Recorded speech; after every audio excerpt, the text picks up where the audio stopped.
It was a cold, rainy night when Clara found herself waiting at the deserted train station. The clock showed 11:45 p.m.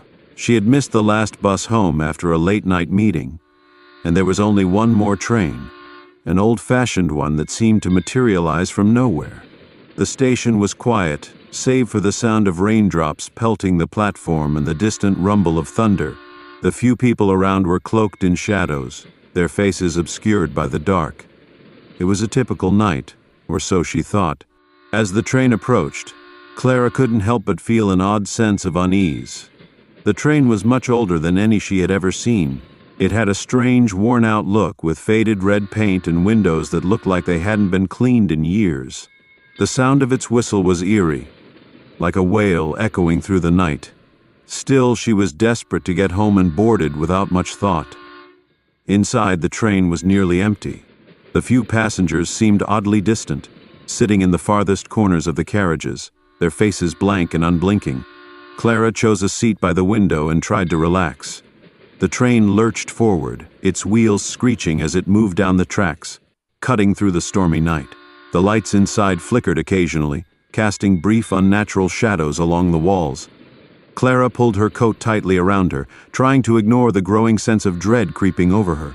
Her eyes wandered around the train car. One of the passengers, an elderly woman, stared at her with wide, unblinking eyes.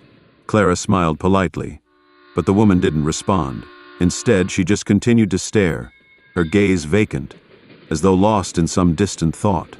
Clara quickly turned her attention away, not wanting to make herself uncomfortable. The train continued its journey through the dark countryside. The wind howled outside, and every so often, Clara could hear the distant rumble of thunder. Time seemed to slow down, and she began to notice more unsettling things. The air grew colder, and a thick fog seemed to fill the train, swirling around the seats. Clara shivered as the temperature dropped further, and the sound of a low whispering filled the air. She glanced around, but no one seemed to notice anything out of the ordinary. "Is anyone else hearing that?" Clara whispered to herself, her voice trembling. It was then that she noticed something even stranger. The train, which had seemed to be moving steadily at first, was now slowing down. The lights flickered again, this time more violently, casting long shadows along the walls. The eerie whispering grew louder, and Clara could swear she heard her name being called softly from somewhere in the dark. Clara. She froze, her heart racing. Her name was clearly spoken, but there was no one nearby. The other passengers were still sitting silently in their seats, unbothered by the growing tension in the air. Clara looked down at her watch. The time hadn't changed. It was still 11:45 p.m., the same as when she had boarded. "Clara." The whispering voice repeated, this time closer. She whipped her head around, her eyes scanning the darkened corners of the train. But there was no one there. Her heart was pounding now, and a cold sweat began to form on her brow. The train seemed to have come to a complete stop, and the eerie silence that followed was deafening. Even the storm outside had quieted. The door to her compartment suddenly creaked open, and Clara's breath caught in her throat. She didn't remember anyone boarding after her. Standing in the doorway was a figure, a tall man, dressed in a long dark coat and a wide-brimmed hat that obscured his face. His presence was cold, unsettling, and Clara felt a shiver run down her spine. "Who are you?" Clara asked, her voice barely a whisper. The man didn't respond. Instead, he slowly stepped inside, his footsteps echoing in the otherwise silent train. Clara backed away instinctively, but the man's gaze seemed to hold her in place. She couldn't look away, as though an invisible force was compelling her to stay still. Suddenly, the other passengers began to stir. One by one, they stood up and turned to face Clara, their eyes hollow and lifeless. They all began to speak in unison, their voices merging into a chorus of whispers. "Clara, Clara, Clara." Clara's breath quickened, panic rising in her chest. She had to get out of here, but the doors to the train were locked. The figure in the doorway stepped closer, and she felt an icy chill emanate from him. His eyes, once hidden by the brim of his hat, now glowed an unnatural shade of red. "Welcome aboard," the man said in a voice that sounded both distant and close, as though coming from the very walls of the train itself. Clara's vision began to blur, and the train seemed to stretch on forever. The faces of the passengers twisted into grotesque masks of horror, their features contorting as if they were being pulled into some dark abyss. The whispering voices grew louder, drowning out everything else. "Clara," they chanted. "Clara, it's time!" And just as the man reached out to touch her, Clara awoke with a start, gasping for air. She was back at the train station, standing on the platform as if nothing had happened. The rain had stopped, and the clock now read 12:05 a.m. The train was gone, leaving only the empty tracks behind. Clara's heart raced as she looked around, unsure whether she had dreamt it all or if something far more sinister had just occurred. As she stepped away from the platform, a chill ran down her spine. In the distance, she saw the faint outline of the same train she had boarded moments before, but it was moving in the opposite direction. A single haunting whisper floated through the air, carried by the wind. "Clara, it's not over." Clara stood frozen, her feet rooted to the spot as the train disappeared into the distance. She blinked rapidly, trying to shake off the overwhelming sense of confusion and fear that had washed over her. Was it real? Had she just imagined the entire encounter? She looked at her watch, 12:05 a.m. The minutes had ticked by as if they had no meaning, as if time itself was caught in a loop. Her breath quickened, and her heart hammered in her chest. She turned her head, expecting to see the station staff, but the platform was still completely empty. Not a single soul was in sight. It was as if the station had been abandoned for years. The once brightly lit building now stood in shadows, the flickering lights casting an eerie glow across the deserted platform. "Clara." The whisper returned, this time softer, like a breath against her ear. She spun around, her pulse racing, but there was no one there. The train had vanished, leaving only the empty tracks behind, stretching endlessly into the night. Clara's eyes darted to the dark corners of the station, her breath coming in shallow gasps. She tried to tell herself that it was nothing, just her imagination running wild. But deep down she knew that something wasn't right. She had felt it, the presence, the sinister force that had taken hold of her. Then, out of the corner of her eye, she saw something, a shadow. It moved quickly, flickering between the station's walls. Clara's instinct screamed at her to run, to get as far away from the station as possible, but her legs felt like they were glued to the ground. Something was pulling her back. The whisper came again, more urgent this time. "Clara, don't leave." Clara felt an overwhelming compulsion to follow the voice. It was almost like it was calling her, drawing her toward the darkness. She took a hesitant step forward, then another. Her body moved against her will, and before she knew it, she was walking toward the tracks, towards the fading echo of the whisper. As she neared the edge of the platform, she heard it, the faint, unmistakable sound of a train's. The hairs on the back of her neck stood up, and she turned to face the tracks. There it was again, the same eerie, aged train, moving toward her at an unsettlingly slow pace. The sound of the whistle cut through the air, a high-pitched wail that seemed to vibrate the very ground beneath her. Clara's heart skipped a beat as she realized that the train was not just a figment of her imagination. It was real, the same train from before. But there was something different about it now. The lights inside flickered violently, casting long, grotesque shadows across the carriage windows. The train's wheels screeched against the tracks as it came closer, sending an unsettling shiver down Clara's spine. Without thinking, she began to run, her feet pounding against the platform as she fled from the train. But the more she ran, the closer the train seemed to get. The whistle grew louder, more insistent. The distant rumble of its engine echoed in her ears. She glanced behind her, half expecting to see the conductor standing at the door, waiting for her. But there was no one. The train was empty. Her breath came in ragged gasps as she turned to look ahead. The station doors were now wide open, as if inviting her inside. A cold breeze swept through the entrance, carrying with it a faint, sweet smell that made her stomach turn. She wanted to leave, to get away from the station, but her feet refused to move. "Clara," the voice whispered again, this time closer, almost inside her head. With a sudden burst of fear, Clara bolted for the station doors. She had to get out. She had to escape. But as she reached the threshold, the doors slammed shut in her face. She collided with them, her hands scraping against the glass. But they wouldn't budge. She stepped back, her mind racing. How could the doors have closed so quickly? It was then that she heard it, the sound of footsteps behind her. She spun around, her eyes wide with terror, but no one was there. The train had stopped. The screeching wheels had ceased, and the eerie silence of the night returned. But Clara knew deep down that the silence was more dangerous than the noise. And then she saw them, shapes, moving in the fog, coming toward her. Shadowy figures, their faces obscured, walking in perfect unison. Their slow, deliberate steps echoed in the stillness, their intentions unclear. As they approached, Clara felt an icy chill wash over her, as if they were slowly closing in on her, trapping her between them and the train. "Clara, you should have stayed." The words came from one of the figures, and Clara's stomach lurched. The voice was low, almost mocking.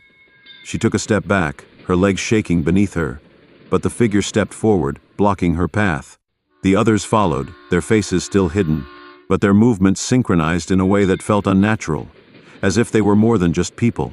Clara's heart raced, and she turned to run again. But the train was back. It had appeared behind her, just as silent and ominous as before. The doors opened, and the figure that had spoken earlier stepped onto the platform, its face now visible. Clara gasped. The man's face was pale, his eyes dark voids, his lips twisted into a cruel smile. She recognized him. It was the same man who had boarded the train earlier that night. The man who had told her, "Welcome aboard." He stretched out a hand toward her. "Clara, come with us."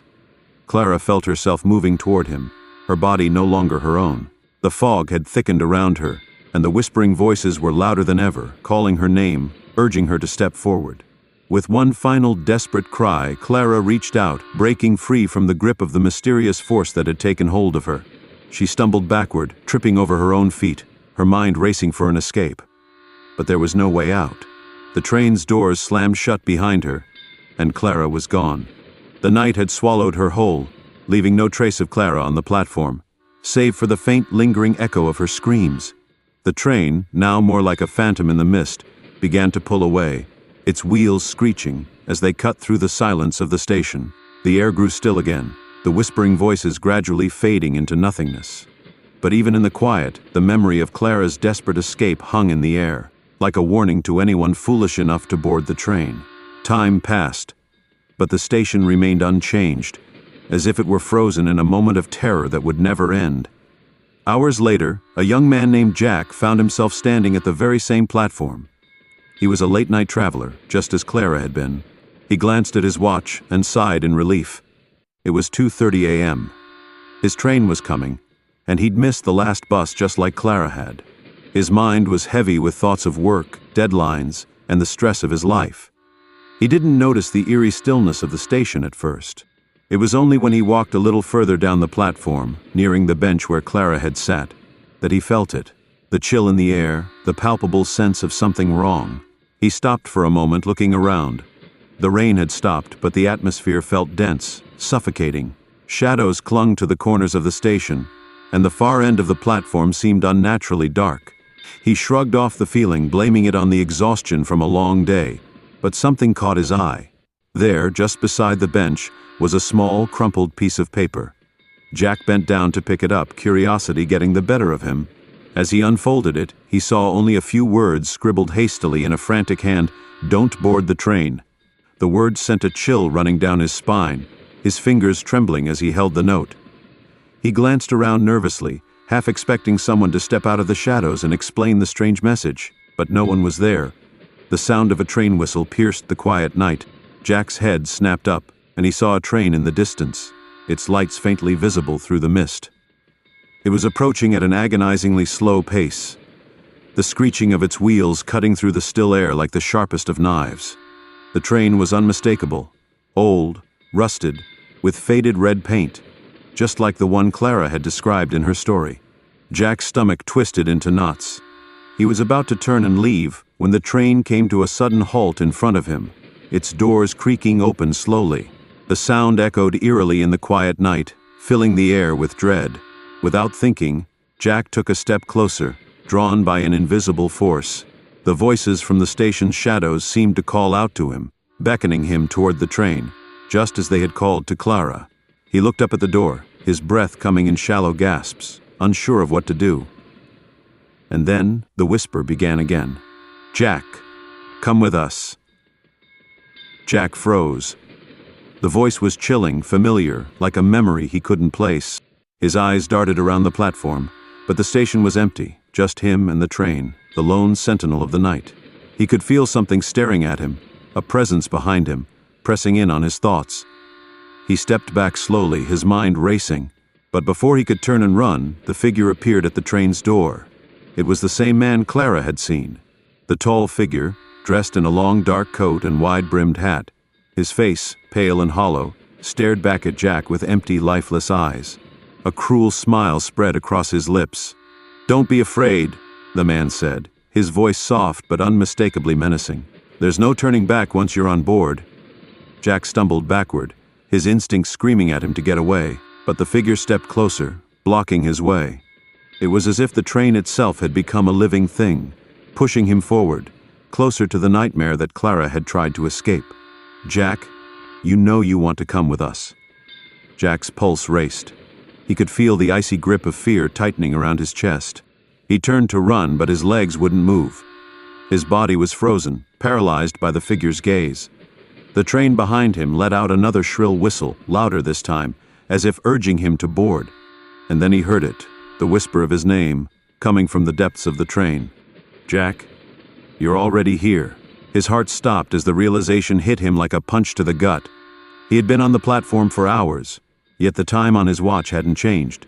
It was still 2:30 a.m., just like when he first arrived.